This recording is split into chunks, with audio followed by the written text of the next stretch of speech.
In 1889, Daily Mail writer Kit Coleman wants to galvanize women through her column, The Woman's Kingdom.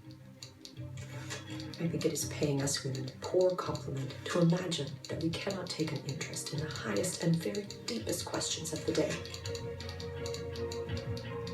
She writes on many topics, including the struggle for working women. Coleman visits shops and factories to research and document what women are facing. So it starts at around 6 a.m., stoking fires. In 1891, women make up only 11% of Canada's workforce, and their opportunities are as limited as their rights. Many work long hours in factories under dangerous conditions, earning as little as 80 cents a day. For a woman in the late 1800s to take on, the issue of women's labor and write about it in the media, that would take incredible courage and a drive to change society, to change the world. Coleman's writing raises awareness on Canadian women's working conditions. Are you paid on time? If women will and can do as good and true work as men, she ought to be paid equal wages. Her column also offers a female perspective on topics from which women have been largely excluded.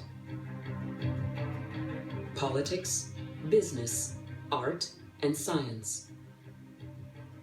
To see a reflection of oneself is very important because it does acknowledge that you exist, that you are in the world, that you are with voice. Coleman's vivid prose and quick intelligence win her a loyal following.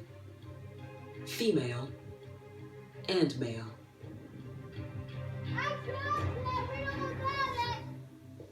But in 1895, the Mail merges with a more conservative Toronto daily, The Empire. The new management insists that Kit limit her column to fashion and beauty.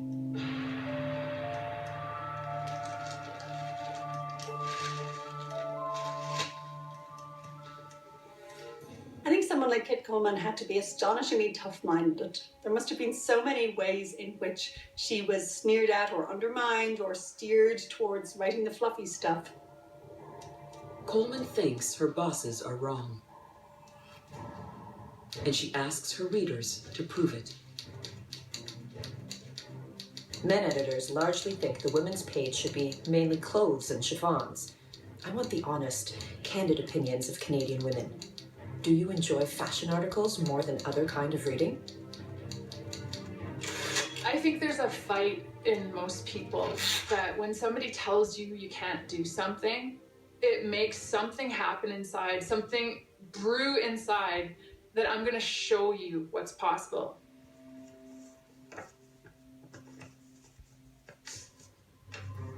My dear Kit, you fill me with horror when you speak of our woman's kingdom ever becoming a mere fashion column.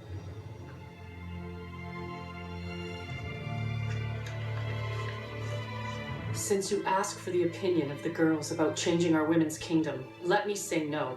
Decidedly no.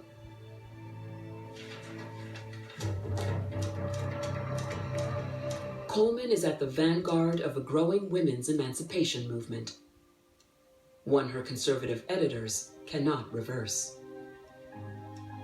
There was an uprising of women who thought, we cannot go back and have absolutely no voice. We are here now and we need to be heard. Coleman keeps her column and becomes the world's first female war correspondent. Hello, Kit. Covering the Spanish-American War. You happy with this? I think it's my best one yet. I look forward to reading it. Good work.